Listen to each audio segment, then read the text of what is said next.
The tail end of the year, we all know what happened throughout the year. I think the biggest surprise that everybody didn't want but knew is happening or happened is, of course, the Trump win. There is also the whole macro environment changing right now, and then, of course, some of the elements that we're looking at: the rise of China, ASEAN chairmanship of Malaysia. You know, the strangeness of this is that as the world gets better with technology, the world becomes much more unclearer. How do you make sense of all this as we head into 2025? Sure. And you know, if you look throughout history, whenever there's technological advances, there is an era, it's marked by an era of confusion, chaos, and disorder, right? So if you go back when fire and so on, but let me take you back about 120 years ago. So fire, like the invention of wheel kind of thing. Yeah. Okay. But let's go back 120 years when you had the big first, the industrial revolution, where you had a lot of innovation, great stuff happened, cars, electricity, light, radio, TV, aeroplanes, 1903, right? So between 1870 to about 1910, 1915, great innovation, all good stuff, right? But actually what happened was, 1915 with World War I, we had, in spite of all this wonderful innovation, we had the Spanish flu, which is our COVID, right? Yeah. Then they had the Great Depression in the 20s, and the 30s of World War II, until 1948. And you know, whenever technology, something new, I wouldn't say technology, when new is introduced, it's marked by a time of chaos because there are no standards. So let's fast forward to today, where suddenly you have digital currency. Now, you know digital currency will win, just like 120 years ago, we sort of know today horses will always lose to cars. Yeah. Cars will win, right? Yeah. But back then, horses and cars are like, no, horse is better. Car is like, the guy, the horse business is going to defend it to that. The guy starting out with cars is saying, no, that's the future. But that tension continues because there's no standard for cars. There's no right lane, left lane. There's no traffic lights. There's no ecosystem, no petrol stations, and so on and so forth. The same thing is happening today with generative AI. There's no standards. Think about cryptocurrency. If I asked you 30 years ago, which was the most currency you'd invest in, you say without heartbeat, Donald Trump's currency, US dollar. Today, you say, ooh, US dollar, maybe not. Maybe not. Even the Americans, right? Talk to Robert Kiyosaki, you say no way, right? No. Because of but there are safe haven currencies, of course, but not necessarily the go-to of the US dollar. But we know that crypto is going to win. But which one? There's thousands. There's no standard. Now, obviously today, post-Trump's election... But what worries me is that you're mapping the similarities to precursor of the world wars. Are we heading to that kind of... It could. And this is because most leaders don't understand the context of the age that they live in. And when you don't understand, and this is marked by two things. We don't move from old to new immediately. It's marked by a time of transition. Now, during that time of transition, there are no rules. It's Wild Wild West, right? So what happens there is that you have to navigate in a paradoxical way. There is no right and wrong answer. It's sometimes right, sometimes wrong, very contextual. So leaders need to know how to navigate this time of paradox or time of transition. Wow, when you come and there's standards, and we say, and this happened in 1948 with United, this is the way you fight Geneva Convention, this is the way you treat children, UNICEF, this is the way you deal with medicine, WHO. So once those standards are set in place, it's easy to be a leader. Because you know gray area, you know black and white very clearly. But the so-called old New World Order, or the New World Order that is now old, came about at a time of great distress, great suffering, great loss of human life, great loss of economic parity across various nations, loss of hegemony across colonizers against their domain. So is that so? Yeah, what I'm trying to say is, are we looking at that like dramatic change? That's what I'm trying to say. It could happen. Now, the upside to this is that we know if we have awareness that this is the situation. In the past, they didn't have this awareness. There's all this confusion, but we don't know why. Today, I think people are a little bit smarter to say, hey, throughout history, we can see these patterns. Now, when there's confusion, how do we help people? And this is where leadership becomes so critical, right? Leadership is not about executing business and driving business when there's clarity. It's about helping to change ambiguity into clarity. And this is why, whether it's country leadership, whether it's business leadership, right? I was just talking to a former Khazanah head of digital, and he said, companies shouldn't keep money in, your treasury should be kept in Bitcoin, and it shouldn't be kept in, fiat currency. But nobody's actually understanding where the world is changing. Because if you can understand, then you can start to build your organization, your country, and say, how do I take the baby steps required to navigate the path towards that clarity. Because at one point in time, there will be a currency. That's the standard. There'll be a way of life. Then we call this the new way. And then we look back and say, oh, remember the 20s, remember the this. But that point hasn't come yet, And that point takes a bit of tweaking and leadership to be established. Yeah, it's a very disturbing notion to grapple with when you say that a leadership requirements is to bring ambiguity to clarity, when clearly ambiguity does not provide any form of safety or sense of assuredness for the leader to bring his cohort or her cohort along with her.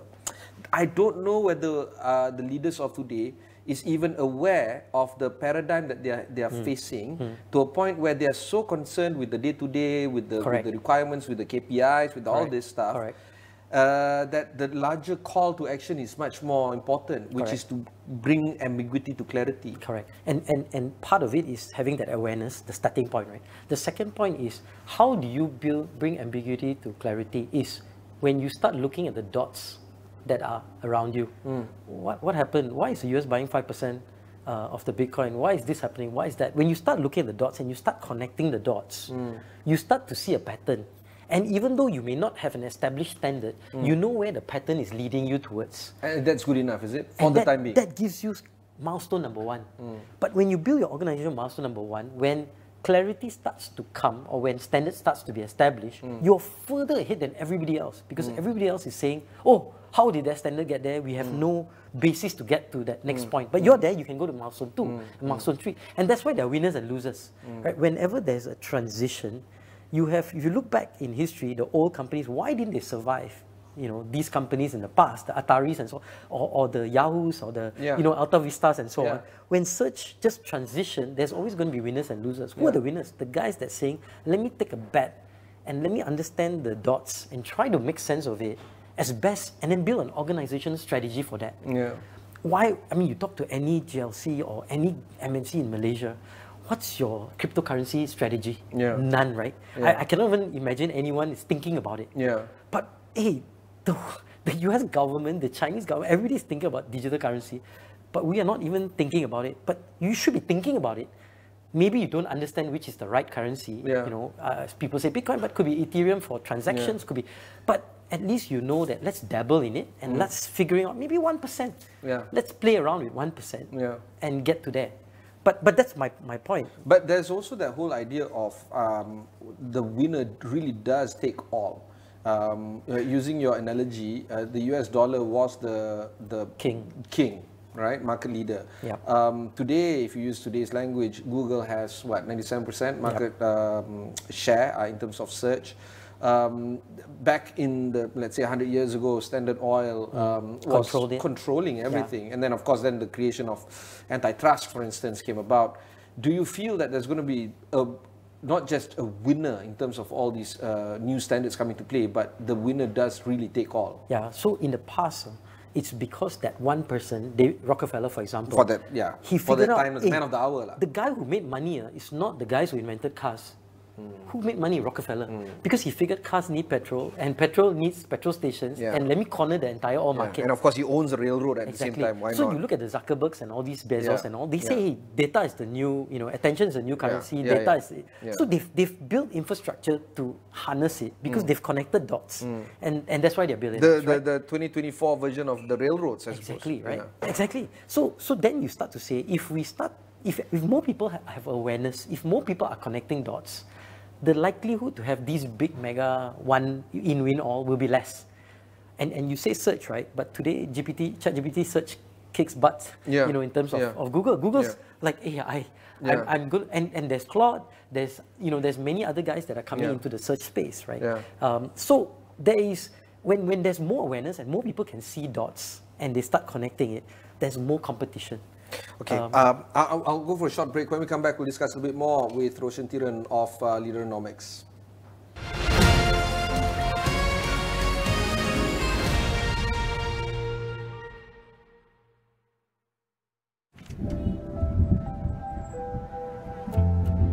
Bila kerja sendiri, semua kena buat sendiri. Tapi bersama rakan niaga, semuanya dapat ditempuhi bersama.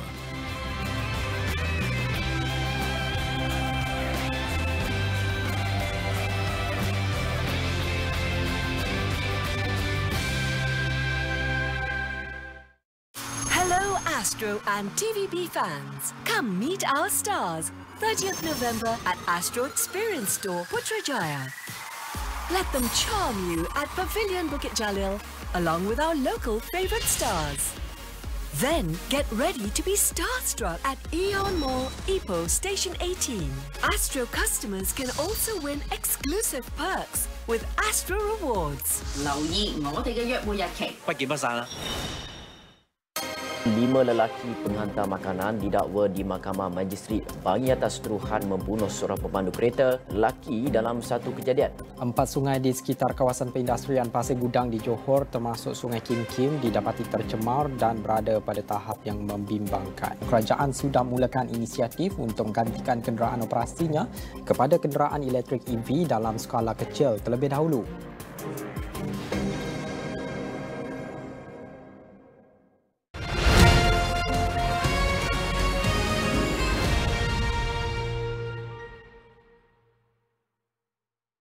Thanks for staying on. I have with me Roshan in his very nice, quaint little house here in Kuala Lumpur. Roshan, the thing that I want to explore next is on generational friction. What we normally see over the past, say, 80, 90 years is that you reach a maturity in terms of age, literally age, where 40 years old or 50 years old, and you become a leader. And then, of course, when you hit 60, you go into retirement. If you're lucky, you can become a mentor of sorts, or you go into the boards, stuff like that.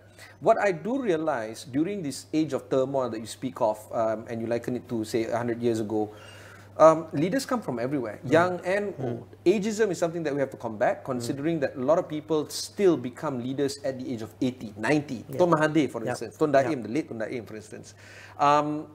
They are still leaders and they're still looked up highly in terms of their sage, their wisdom, and so on. Young leaders came about from generals like Omar Bradley, for instance, or General MacArthur. They were all generals in their 30s, if I'm not mistaken. And of course, business leaders as well. Do you feel that now's the time for us to actually embrace that whole notion of a leader can come from anywhere? Age is not a factor. And just because you're 40 or 50 years old doesn't make you an automatic leader yourself. You can be a 20-something and still be an excellent leader with wisdom to boot. Where do you feel that generational friction that's going to happen moving forward? Yeah, so actually, if you look across, I don't think there's much differences in all generations, right? We always have the 10% that will be the smart ones that will figure out things and connect dots. The problem with smart people and leadership is that many smart people cannot become great leaders because they are too smart. And here's I'll give you a good example. Too smart. As a you're a smart guy. You're a smart guy. Some of us are smart. But when we see something and we say A B C D E F, this is it. I solved it. It's A B C D E F G. When I communicate it to my team and say, hey guys, here's what we need to do, A B C D E F. I won't. Hey, so easy. Kacang putih. Let me just go to B. And then C, I'm sure you know C. Okay, let's go to D. Let's go to F. The whole idea of assumptions, lah. Correct. So I will communicate B, G, F, D, and so on. Incomplete picture. But I miss out A because, we get it, right? But then the guy underneath saying A, what's A? I'll make it up based on my experience, based on my understanding. Or your own... And so on. What happens is, what leadership is about helping move an organization one space to another, a nation from one place to another. If you cannot mobilize, if you cannot influence, if you cannot enable people to move together, everything will start to crumble. People will go in different directions. They're all working hard. But things will crumble. And so what we start to see is that there is communicators, and we say, those are sales guys, those are relational guys. But it's not. No. It's the fact that they take time to understand, and they say, let's figure out how to influence and how to move. And so we start to see smart fellas doing all these things, and then leaders trying to take all these things. And Robert Kiyosaki, when I met him, he told me something very interesting. He said, I'm a C student. And he says, C students, what we do is we build businesses.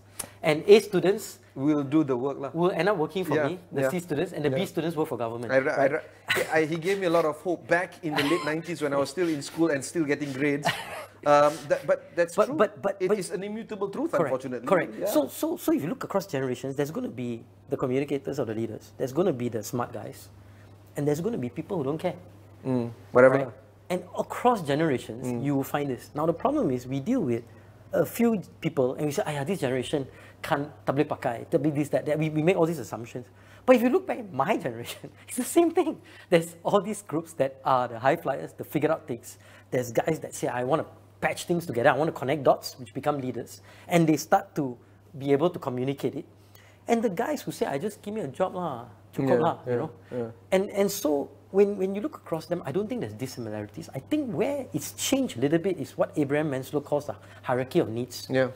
Now, when I was starting to work, when I worked in GE, I got a laptop, in 1993, 94, when I got a laptop, and then, I got paid relative, this is 1993 or 94, okay? So I got this decent pay. I was like, ooh, this is the best company in the world, man. Yeah.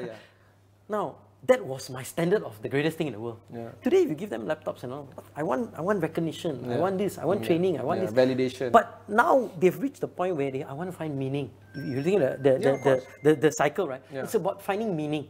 Yeah. And ultimately, when you look at the hierarchy, because they're looking for purpose, they're looking for purpose-driven, companies start to evolve and say we need to help employees because, again, they're brought in an environment where their basic needs are taken. The security needs are taken, their self-esteem needs are taken. So ultimately what they're looking for is meaning. So then they come up and say, I want to look for jobs in meaningful places. I want to work for organizations that have meaning. And so leaders have to start understanding that as the generations become more wealthy or brought up in a different way, they move up the chart. But in terms of personality, capability and all, I think it's the same. I think you're 10%, you always find the 10% very capable. You find the bottom 10, I mean, standard deviation. Correct. Normal distribution, I mean. But where it differs is the needs lah. Okay, so speaking of which, when we speak to young people, they do argue that economic safety is of course important, but not a priority. All of them echo your statement, basically saying that a purpose or a meaning at the workplace must be very essential for them to stay there. There's a report, jobs report by Peopology, if I'm not mistaken, published last year, where Gen Zs hop 9 times on average before they hit 30, compared to my generation, millennials, where on average we hop twice before we hit 30. That's a scary thought because if you think about it, when a report says Gen Zs hop 9 times, there are some that, on average, that means there are some that hop 15, 16 times before they hit 30. And of course, you have those that hop twice or 3 times. Can you learn anything when you hop jobs 15 times? Before you hit 30, let's say you go to university, or you don't go to university, you start work at 20. In a decade, you hop 15 times. What can you learn? What relationships are you building? I think there's another problem we didn't talk about is the attention deficit disorders that are part of, because we are a generation where growing up with technology, that everything is at your fingertip. When you start a job, and 3 seconds is an age. And this happened in China when I lived in China 2003 to 7. I saw the same thing happen. The Chinese wanted promotion every 3 months, 2 months, 5 months. They wanted to be promoted because they said, hey, and they got it, because there were new companies being set up. So GE will set up, then somebody, Honeywell will come, and somebody else, oh, this guy is GE guy, okay. So they actually got paid for doing this jumping. And so what happened is they've built a culture where every 6 months they're looking for something, right? Now, we all here is because of iPads and all these other technologies that they're grown in, your instant gratification becomes very important.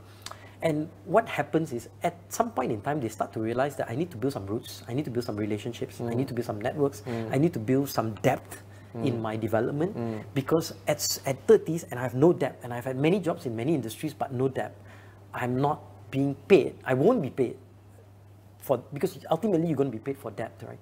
And they will come to a realization that, hey, I need to change. And it's generational, right? Because, some generational, they'll go this way, and then after a while, they'll figure it out. And the next generation are looking at their parents and saying, oh, I don't want to be like that. And you got a completely opposite, right? But to me, that's just a factor of the transitionary world we live in. Because it's so confusing to know what's going to work, what's not going to work. Fintech, a lot of sexy topics. But when you go down to it, it's taking what we are doing here, at least, we are taking banking from the old ways and just transferring it to digital. But the world is calling us to relook at the entire business model, the entire way we operate.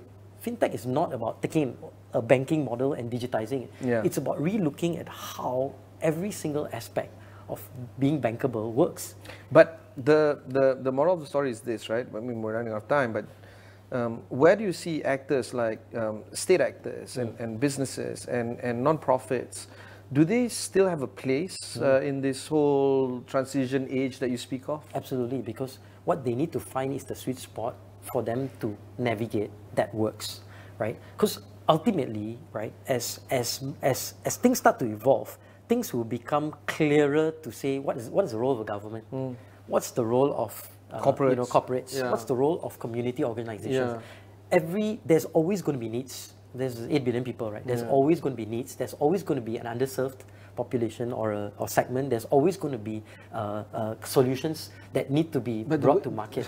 I would like to argue that even the three actors I speak of, sometimes the roles are blended. Yeah. I mean, if you think about it, governments are now trying to build for-profit agencies, and corporates are now setting standards that the government is supposed to be doing, and of course, community bodies are just doing a bit of both, I suppose. Yeah, because and this happens not just in that three actors, right? It's also happening inside a company. So if you look at a company, right, finance, IT, HR, non-essential areas, right, are being blended. No, I mean, I look at it as a value add. If your company is about the building main driver a is say the product or the and service the sales or the whatever that. We're looking these at are things that you have to do for compliance. But all these things are blending, right? And you saw what happened to marketing. Marketing as a function moved from being a soft advertising type of company organized to a completely data analytics organization. HR, same thing. They're moving away from being a soft talking to people into an employee intelligence function. I mean, if you talk to people like Tarif, they'll tell you it's all about intelligence. And it's about data, and it's about analytics, right? If you missed the Tarif episode, just head on to the economy at Astro AWANI and look for Tarif. It's a very interesting conversation. It's unbelievable guy, right? But I mean, he's teaching me that, hey, you see how the functions are morphing, right? But so when you start to see the morphing, it's because there's a new order. But we are still thinking in segmentations. So what's the new order going to look like? If you look back 500 years ago and you look back today, the way we sell, the way we buy, everything is morphed. Now the same thing is going to happen because digital currency, all these little banks on knocks are going to cause dents that are going to completely destroy the old ways. And this is how you get to equilibrium. When completely you got rid of horse tracks and old ways and you completely changed it with car tracks, with petrol stations, with this. So you have to destroy the old ways and rebuild new ways. And this destruction and rebuilding is that process that gets you to the new way. But as scary as it sounds, it does provide some form of excitement because we don't know what the future is going to hold. My last question to you is this. When will we reach the equilibrium based on your, I guess, prognosis of the situation right now? So, I mean, in the past, it took about 30, 40 years. I think it'll be much faster. I think in the next 10, 15 years, you will start to see examples, role models. But you have leaders like Xi Jinping and Trump and I don't know. I think this is also partly, it's the same thing that happened, right? You had the Hitlers and the Mussolinis and all that. The wonderful, Churchills, the wonderful folks at that time. Right? And to me, I think this is the beautiful thing is there's a little bit with the internet, with the power actually now moving to us. You have power in financials with Bitcoin. You don't have to be governed by somebody to be able to transact across the world. So there's a lot more power at an individual level. And I think the collective brilliance of all the individuals coming forward will give us a much faster runway to get to this point. I actually am very hopeful because to me, I look at this opportunity. I think it's opportunistic for a country like Malaysia to say, let's get experts on cryptocurrency. Let's get experts and build the future in a small little pilot. And we become the model for everybody else. Because we can get to set the standards. We can get to, in a 30 million population, big enough, not small enough like Singapore, but big enough, but not massive enough that creates, that you can't actually succeed, right? I think we have the opportunity with ASEAN leadership, with, all the things you talk about, to be saying, hey, generative AI, let's think about and exploring blockchain, cryptocurrency, or cybersecurity. I mean, let's look at all these areas and let's be the leader in this space. Forget about all the stuff the other guys are doing. The finance. I mean, what Singapore does is Singapore does. We should be center of excellence in one or two spaces and be really big into it and be the model for the world. 2025 is bearing down upon us. What's your New Year's resolution, if you have any? Mine is still the same, quit smoking. Okay. I sometimes succeed. Somebody told me this, a friend of mine. Quitting smoking is so easy. He's done it multiple times, he said. Every day, right? Every day. Tomorrow. No, I mean, for me, COVID was really tough time for a lot of my businesses. Yeah. So 2025 is going to be where all of it. I mean, I've seen it slowly come together. Every single one of my businesses is going to be profitable. Okay. And we're going to go gangbusters, and we want to be world class in one or two of them. I wish you all the best, Roshan. If you want to find out more, just head off to Leaderonomics or just Google Roshan. Sorry, it's ChatGPT. Roshan Tiran. He has a lot of works out there. Prolific author as well. So do check out some of his writings as well. This is The Economy with me, Ibrahim, Sani. Catch you in the next one.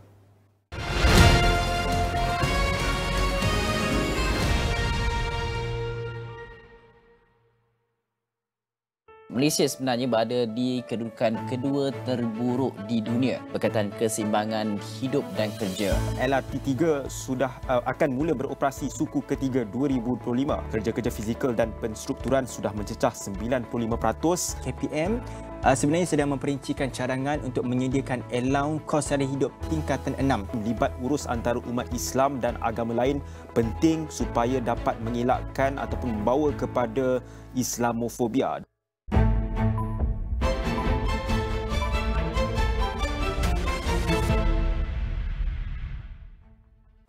Alright, joining or watching AWANI right now. Right now I'm in Bangsa South on the program that's called Program AKAR, the collaboration between AWS and also PayNet, a collaboration that's to empower all these students in this data center.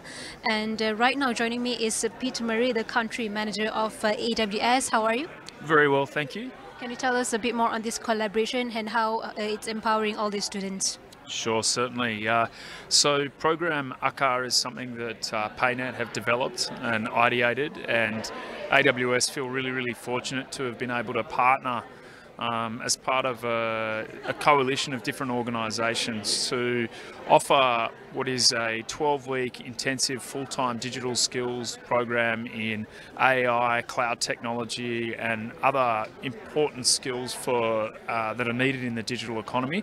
But it's really focused on working backwards from closing the skills gap and upskilling in the financial services industry, where organisations like AWS are seeing tremendous opportunity since the launch of our data centres here in the country in August to work with Malaysian financial institutions to increase the way that they're able to offer advanced technologies to improve processes, to look at different ways of improving financial inclusion as well as cybersecurity and risk management. Now, for us to be able to deliver on that promise, we need to ensure that we've got the best possible talent in the industry, and what PayNet have done with Program AKAR is set out a very bold vision for talent in the country, in the financial services industry. And the AWS Restart part of that is to really sort of infuse the skills and the curriculum that these bright young talents are going to need to take the financial services industry forward in the country. So, yeah, it's a super exciting day. And we have about 1 month left going towards 2025, the new year. Yep. So right now, how do you see or foresee the outlook or the pipeline on the data center as we look into the bridging the gap? How do you see that we're bridging the gap, the efforts that you see right now? Yeah, so I think we're incredibly excited. We were very excited to have been able to launch the AWS Malaysia region on the 22nd of August. So we've launched our data centers. They're now live here in Malaysia, and we've got lots of customers from different industries who are running different types of workloads on AWS Malaysia. And in 2 weeks, we have our annual event called reInvent, where we'll be making a couple of announcements about Malaysian customers who are doing some pretty exciting things. So we're really looking forward to that. When we talk about talent pipeline, I think Program AKAR is just one step, and PayNet are doing an incredible job taking the lead in the financial services industry. And I'd also like to applaud organisations such as Maybank and other banking organisations who are partnering with Program ACAR and PayNet on this vision. But it's not just in financial services. We see organisations like Petronas with their Be Digital Bootcamp looking at ways that they can take skills and digital skills out to the different regions of Malaysia, working in partnerships with universities like UTP and UTIM. And I think I'm really inspired by the industry leaders who are looking to take the success and scale that they've achieved and taking the responsibility that that success and scale entails and paying it forward to skills development and the next generation of leaders here in Malaysia who are going to leverage the infrastructure and the technology that is being developed here and launched here in Malaysia and take that to build something locally that's going to go globally and across industries. And I think that's really exciting for us to just play our small part in supporting these industry leaders with curriculum or program management or funding. And we're just thrilled to be part of this journey. So just now we just celebrated around 45 students from, if I'm not mistaken, from APU. Yep. So what can you say to them moving towards the industry? What's next for them? Oh, just to think big, to be incredibly bold. They've got. It was such an exciting morning. The enthusiasm in the room. I'm blown away by how smart, how inspiring, how excited that they are. I think if we look at these 43 graduates, some of them are going to be end up being the leaders of our financial institutions within Malaysia. Some of them will go on to become startup founders. They will build their own businesses or they will build out their own SMEs, and those startups and SMEs will employ other Malaysians and they will grow businesses here in the country. And I hope that they will leverage advanced technology and cloud technology to build those businesses, not just in Malaysia, but build them regionally and globally as well. So it's to think big with the platform that they're standing on right now, and I'm a little bit jealous of them as well. I think the future is very bright. So thank you, Peter Murray, and I believe this is a great platform to give them a big potential into its industry. And congratulations to all 45 students of APU. And thanks again, Pete. I'll be with Farhan after this.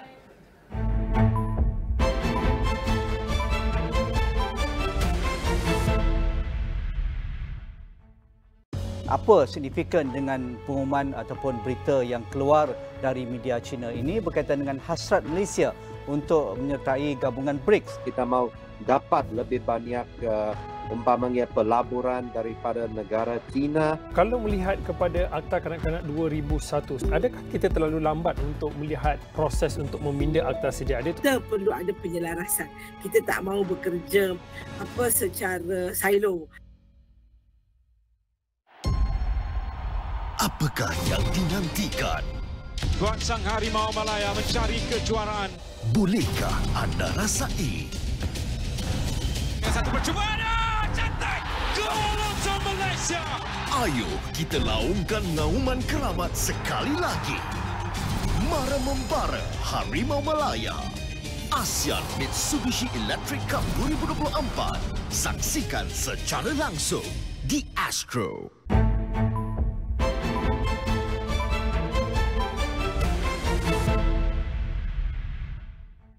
Welcome back to Niagawani. Earlier I spoke to Pete Murray, the country manager of AWS, and right now joining me is Farhan Ahmad, the group CEO of PayNet. How are you? I'm good, very much. Thank you. Thank you for having me as well at this collaboration of AWS and also PayNet. But tell us more on the program ACAR or the Restart campaign.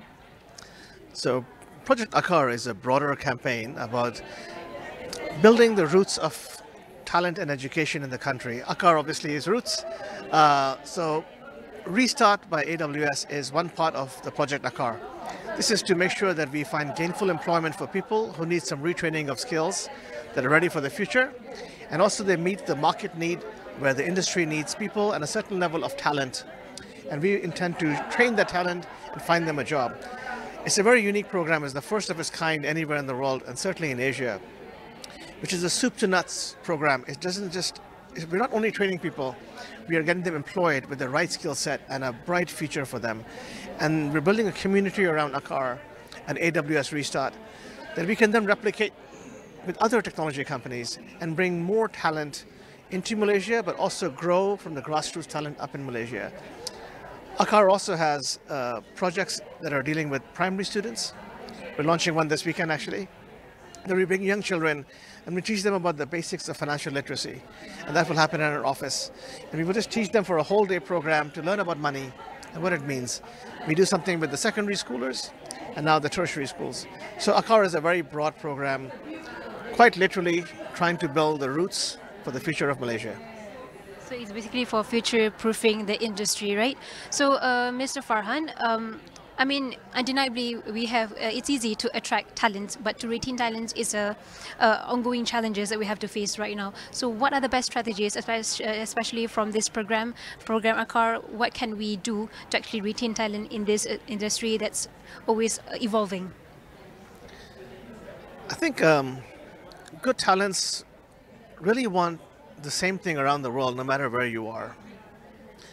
They want to contribute meaningfully to something that they believe in. And the statement that I just said is actually a very good HR policy. Give people a good mission. For PayNet, that mission is we want to bring prosperity to the country through financial systems. We want to give them a good mission. Then we want to make sure that we give them the room to work on something meaningful, where they can actually see their value and their contribution of what they're doing and how it affects people and the world. So we make sure we give them clarity on that purpose. The third thing that it comes down to is make sure that you have a good team. So you work with people who are aligned on that and you go together, not individually. I think if companies refocus their energies from the traditional way of looking at talent in HR and they apply this new philosophy that appeals more to the younger generations, the new generations, that want their work to be meaningful, not just about getting a salary, I think they will retain the talent. Talent leaves when they believe that this purpose is not being met for them, and then they go. So what can you say to all these graduates that were just celebrated earlier?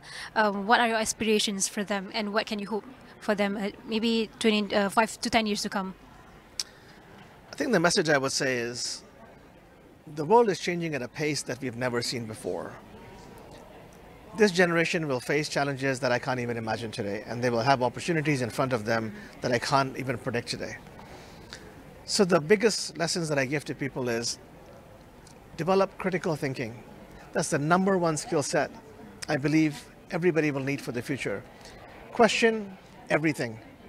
Don't take anything at its face value or its word. Whether it's a book, whether it's a coursework, whether it's education, or whether it's coming from a very trusted source. Question everything that you know. And that will be the biggest foil against the future that's about to come. Second thing is build empathy. Empathy is the big differentiator between machines and humanity and human beings. And the future, when that world gets narrower between machines and humans, empathy is what separates us and will differentiate the best and the most successful people from the other ones. And the last thing I will say is creativity.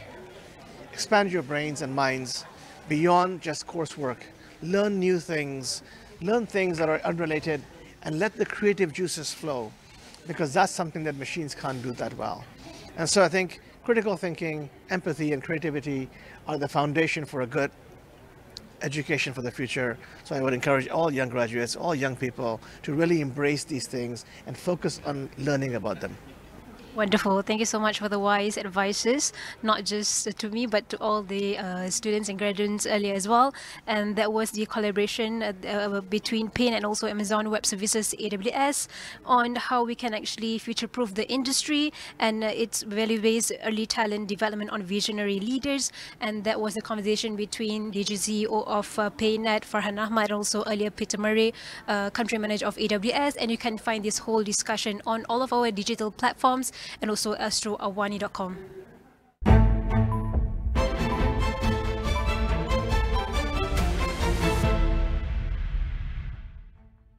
Malaysia sebenarnya berada di kedudukan kedua terburuk di dunia berkaitan keseimbangan hidup dan kerja. LRT3 sudah akan mula beroperasi suku ketiga 2025. Kerja-kerja fizikal dan penstrukturan sudah mencecah 95%. KPM sebenarnya sedang memperincikan cadangan untuk menyediakan allowance kos sara hidup tingkatan 6. Libat urus antara umat Islam dan agama lain penting supaya dapat mengelakkan ataupun membawa kepada Islamofobia. Kau nak hidup, kau keluar. Betul bapa aku tu ada kena mengena dengan sejarah tempat ini. Ini semua perangkap. Cepat masuk. Sana, awak sedar tak apa yang awak dah buat? Hadi takkan masuk hutan kalau kau tak racun otak dia dengan idea bapa kau. Busuk! Apa masalah aku ni? Stream ke semua episod on demand. Project Exit. Stream sekarang.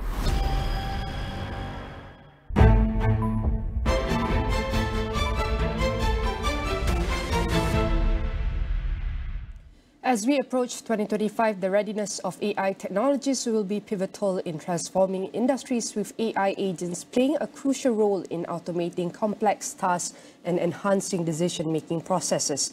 It is essential for both governments and businesses to manage the deployment of AI agents responsibly to ensure ethical use and to mitigate potential risks associated with AI technologies. Businesses can expect challenges such as data privacy concerns, integration complexity, and the need for continuous learning to leverage AI successfully in 2025. Overcoming these challenges will require robust strategies, adaptive framework. And for that, implementing responsible and ethical AI practices will be crucial for companies to thrive in 2024. This includes ensuring transparency, accountability, and fairness in AI system. And ready on the line to discuss further on this is David Araki, Chief Technology Officer of APJ. I want to say thank you very much, David, for joining me. Firstly, we want to take a look on AI agents.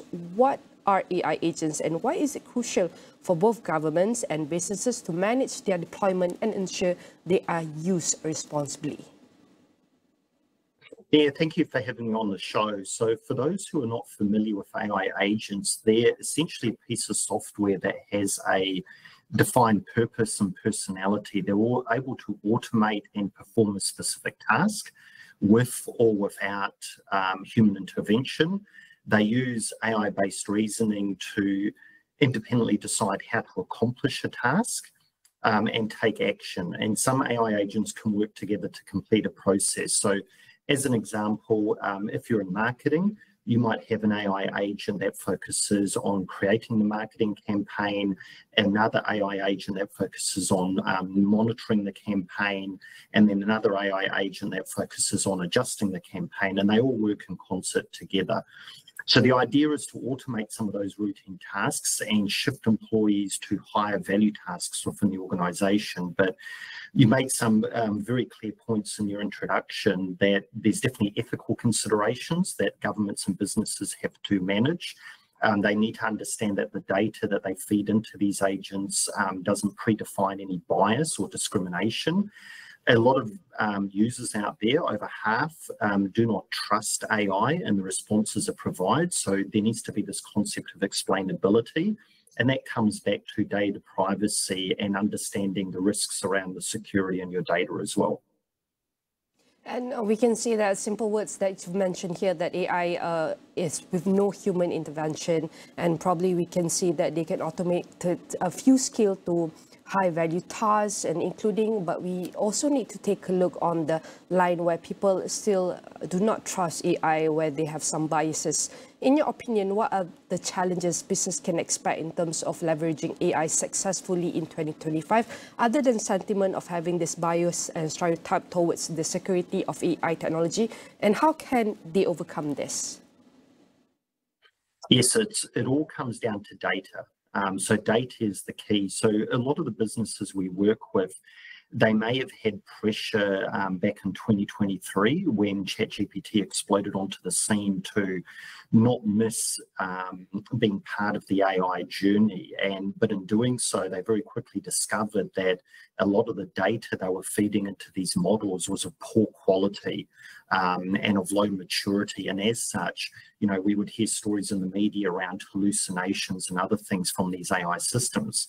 So across 2024, we've definitely seen a lot of businesses take a step back and instead focus on AI readiness. And what I mean by that is they're using technologies and capabilities like Boomi for intelligent integration and automation to be able to improve the quality of their data across their organization. So where that data is fragmented, bring that back and make it of higher value and higher maturity, and also use integration to assist with data liquidity.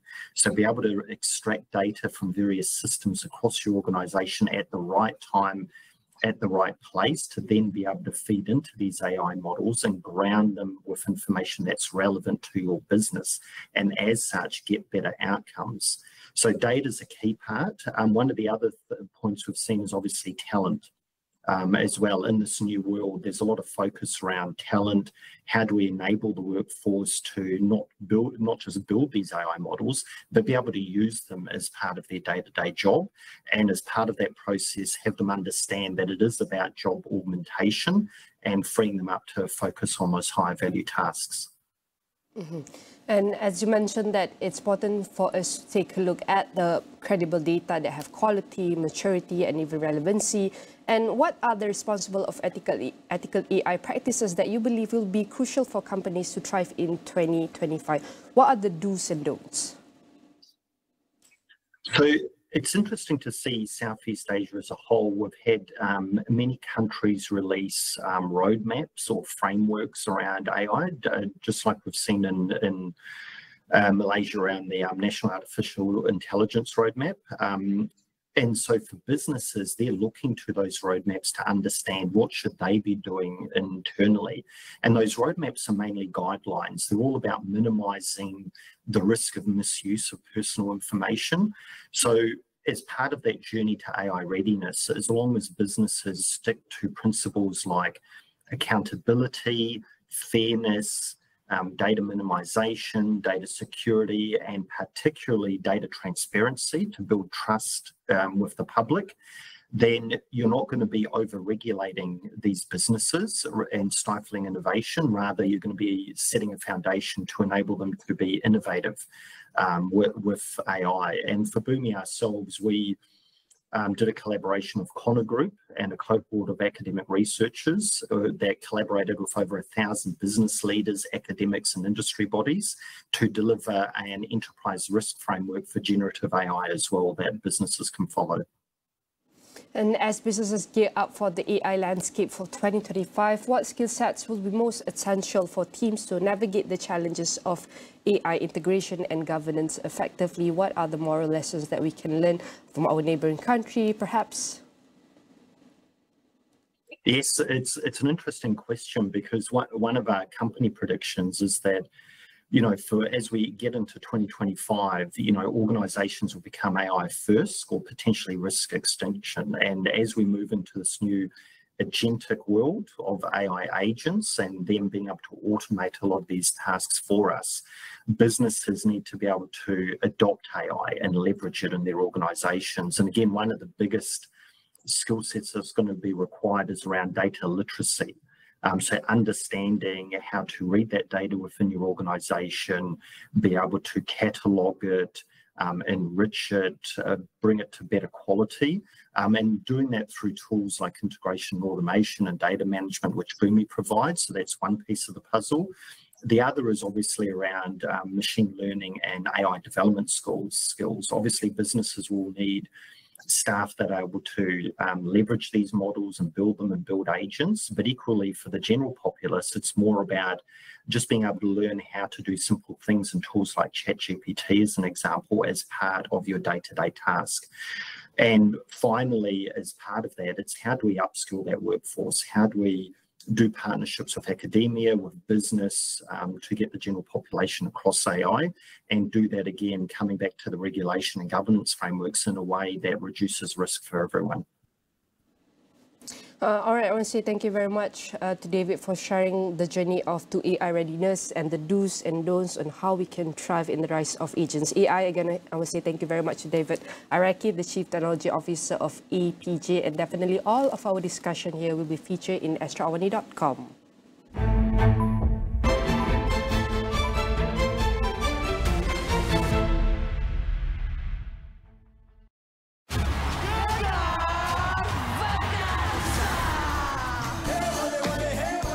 Pentas sudah dibuka. Cabarannya bukan minggu ni, cabarannya akan bermula minggu hadapan. Kembalinya 14 bintang mempertaruhkan vokal. Look, mega sound for mega. Bergengsi menurut Bunda. Gegar Vaganza. Ahad 9 malam di Astro Ria dan Astro Go.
protected areas, often known as MPAs, are specially designated ocean and coastal zones that are protected by law, meaning that the wildlife in these areas are protected from extractive and destructive activities.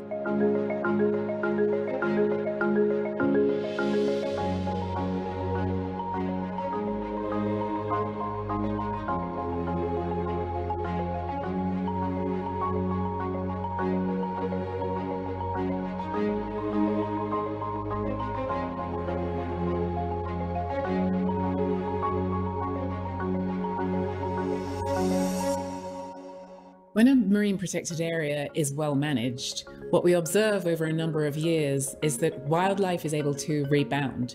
So that might mean fish stocks that can become more abundant. The fish are allowed to spawn and reproduce and feed as they need in their seasonal feeding times in peace. Other wildlife then also is more healthy and has the space and the opportunity to really come back into its full health.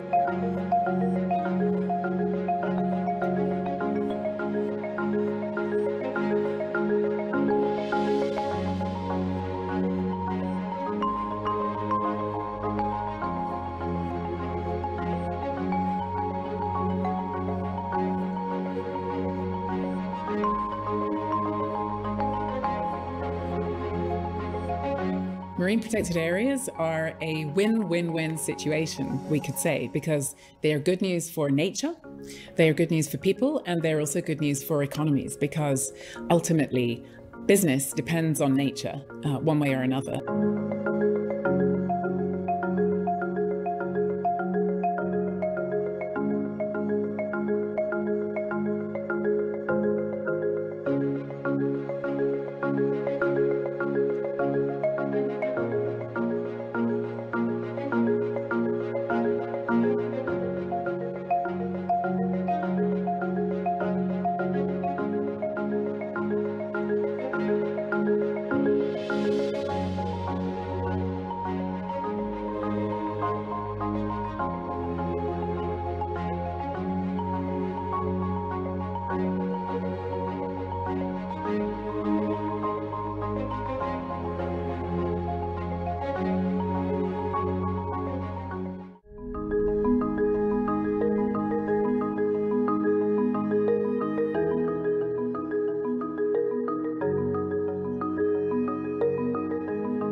Di dalam setiap berita yang dibawa, konteks amat penting. Cara kita mendapat berita kian berubah.